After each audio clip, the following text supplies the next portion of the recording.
এখন আমরা সমাধান করব সাধারণ গণিতের প্রথম অধ্যায়ের 1.1 এর 10 নম্বর প্রশ্নটির সমাধান। তো চলো 10 নম্বর কি লেখা আছে। 10 নম্বরে দুটি অঙ্ক রয়েছে, একটি হচ্ছে ক। ক লেখা আছে কি দেখো, 0.31 এবং 0.12 এর মধ্যে দুটি অমূলদ সংখ্যা নির্ণয় করো। তো চলো ক নাম্বারটা আমরা এখানে লিখে ফেলি।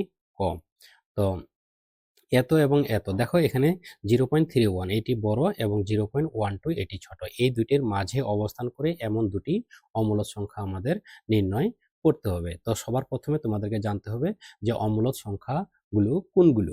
অমূলদ সংখ্যাগুলো যদি খুব সহজভাবে আমি বলতে চাই তাহলে ব্যাপারটা হচ্ছে এরকম, যে সকল সংখ্যাগুলো সাধারণত দশমিক ভগ্নাংশ সংখ্যা কিন্তু অসীম। যেমন যদি আমি এই যে এখানে 0.12 লেখা আছে, 0.12 এই সংখ্যাটির পিছনে যদি আরো কিছু সংখ্যা থাকে যেমন 5, 4, 3, 2, তারপরে যদি এখানে এটা ইনফিনিটি পর্যন্ত যায়, তাহলে এই সংখ্যাটিকে আমরা পি বাই কিউ আকারে প্রকাশ করতে পারি না। কেন পারি না? এই অসীম হয়ে যাওয়ার কারণে এটাকে সাধারণত পি বাই কিউ আকারে প্রকাশ করা যায় না। আর পি বাই কিউ আকারে যেহেতু প্রকাশ করা যায় না, তাহলে এটাকে আমরা অমূলদ সংখ্যা বলবো। প্রকাশ করা যায় না, মনে রাখতে হবে কিন্তু অমূলদ সংখ্যা।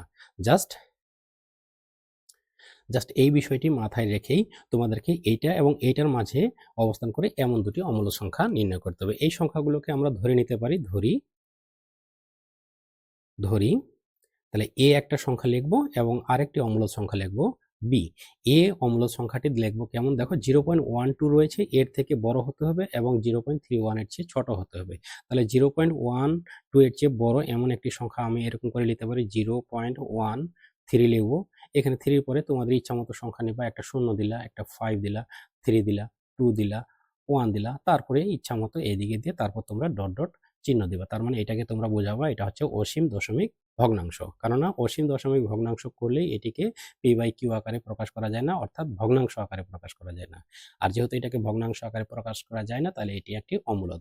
কিন্তু দেখো এটা আমি 0.12 এর চেয়ে বড় লিখলাম এবং দেখো এটা 3.31 এর চেয়ে কিন্তু এটা আমরা ছোট, কারণ দেখো এটা 31 আর এটা 12, আর এখানে লিখেছি আমি 13 কিন্তু 31 এবং 12 এর মাঝে অবস্থিত। আর এগুলো সংখ্যা লিখেছি, এগুলো ইচ্ছে মতো সংখ্যা লিখেছি। এখন কেউ তোমরা মনে করতে পারো আমি যদি 13 না লিখে 17 লিখি, 18 লিখি এবং কি আমি 28 লিখি, 29 লিখি, তাও কিন্তু হবে। আমাদের 0.12 এবং 0.31 এর মধ্যেই এগুলোকে অবস্থান করতে হবে। এজন্য এ এবং বি এই সংখ্যাগুলো অমূলদ তোমরা অনেকগুলো তোমরা নিজেরাই কল্পনা করে লিখতে পারো।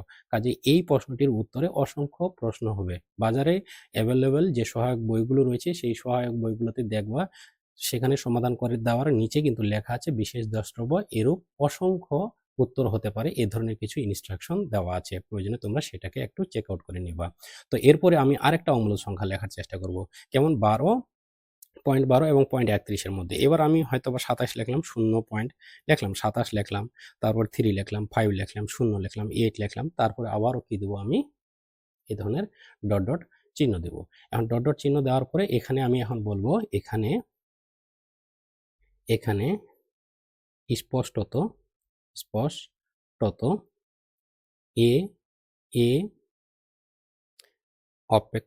এ এবং বি উভয়ই 0.12 অপেক্ষা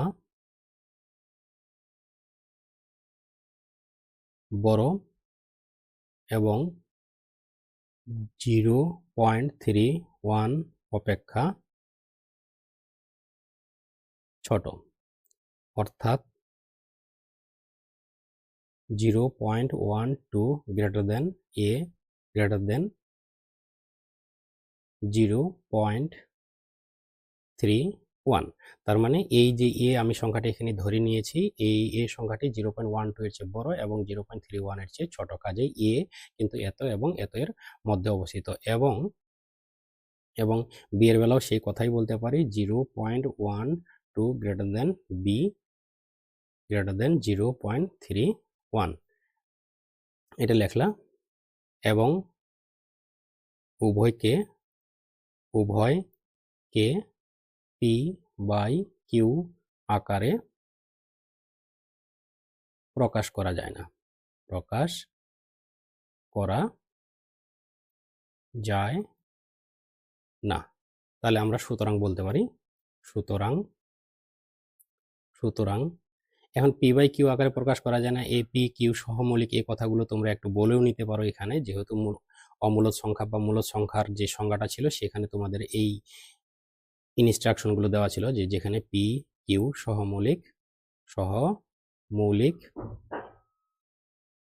এবং এবং কিউ নট ইকুয়াল টু 0, বাস এটুকু তোমরা উল্লেখ করতে পারো, না করলে কোনো সমস্যা নেই। তাহলে এখন আমরা সিদ্ধান্ত দিতে পারি, সুতরাং এ এবং বি দুটি অমূলদ সংখ্যা। বাস এভাবে তোমরা অনেক অমূলদ সংখ্যা নির্ণয় করতে পারো, অমূলদ সংখ্যা। জাস্ট এটি হচ্ছে আমাদের ক নাম্বারটির সমাধান। এখন আসি আমরা খ নাম্বারে। খ নাম্বারে কি লেখা আছে, 1/√2 এবং √2 এর মধ্যে একটি মূলদ এবং একটি অমূলদ সংখ্যা নির্ণয় করো। দেখো এই যে মূলদ, এই মূলদ সংখ্যা মানে হচ্ছে এটিকে পি বাই কিউ আকারে প্রকাশ করা যাবে, আর এটিকে পি বাই কিউ আকারে প্রকাশ করা যাবে না এমন। তার মানে এটা লিখবো আমরা অসীম দশমিক ভগ্নাংশ এমন একটি সংখ্যা আমরা লেখার চেষ্টা করব বা ফাইন্ড আউট করার চেষ্টা করব, এবং এটা লেখার এবং এটির ক্ষেত্রে আমরা সসীম দশমিক ভগ্নাংশ লিখবো, যেটা আমরা জানি যে সসীম দশমিক ভগ্নাংশকে মূলদ আকারে প্রকাশ করা যায়, অর্থাৎ পি বাই কিউ আকারে প্রকাশ করা যায়, অর্থাৎ সেটি মূলদ সংখ্যা হবে। তো আমরা সবার প্রথমে খ নাম্বারটা লিখে নিই। আগে খ নাম্বার লিখে নিলাম।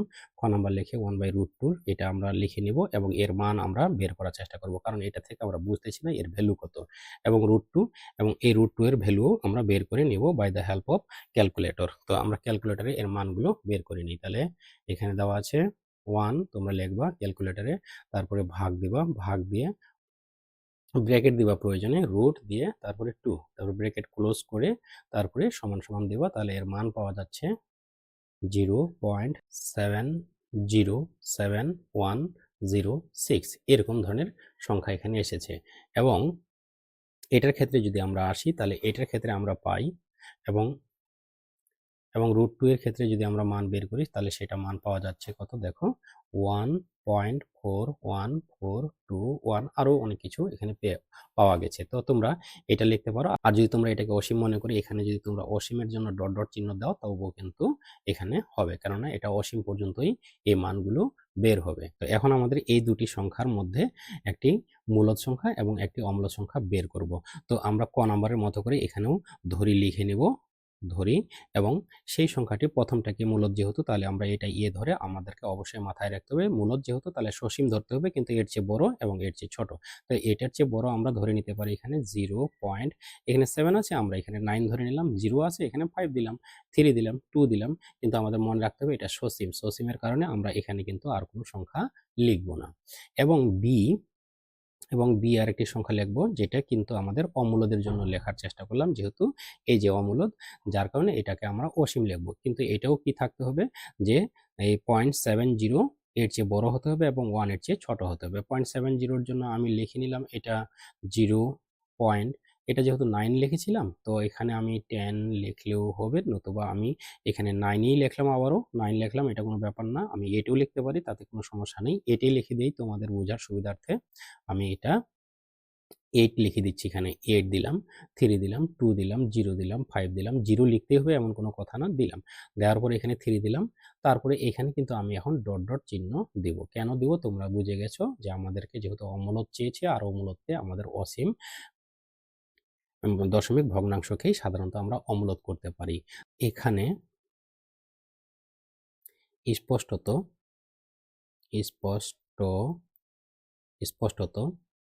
এ ও বি 1/√2 এখানে তোমরা কমা দেবা, 1/√2 থেকে বড়, এবং এই যে √2 আছে, √2 যে ভ্যালু এটা ছিল এর থেকে ছোট, তাহলে √2 থেকে ছোট। অর্থাৎ আমরা এটা উল্লেখ করতে পারি এরকম করে, অর্থাৎ 1/√2 is greater than a greater than কি √2, এবং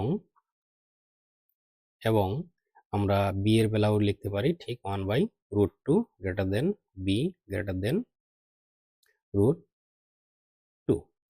তাহলে কি, এবং উল্লেখ্য উল্লেখ্য যে এ কে পি বাই কিউ আকারে প্রকাশ করা যায়।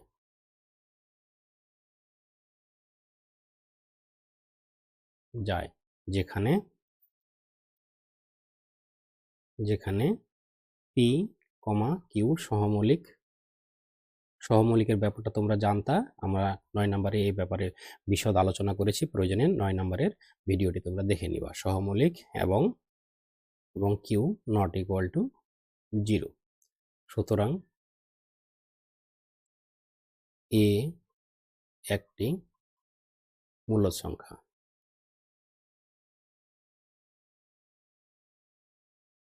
অপর পক্ষে এবার আমরা বি এর কথা বলবো, কারণ বিটা যেহেতু আমরা অসীম লিখে নিয়েছিলাম, কাজে বিটাকে পি বাই কিউ আকারে প্রকাশ করা যায় না, এই কথাটা লিখে এবং বি কে আমরা অমূলদ বলে দেব, বাস এতটুকুই। তাহলে এখানে লিখি অপর পক্ষে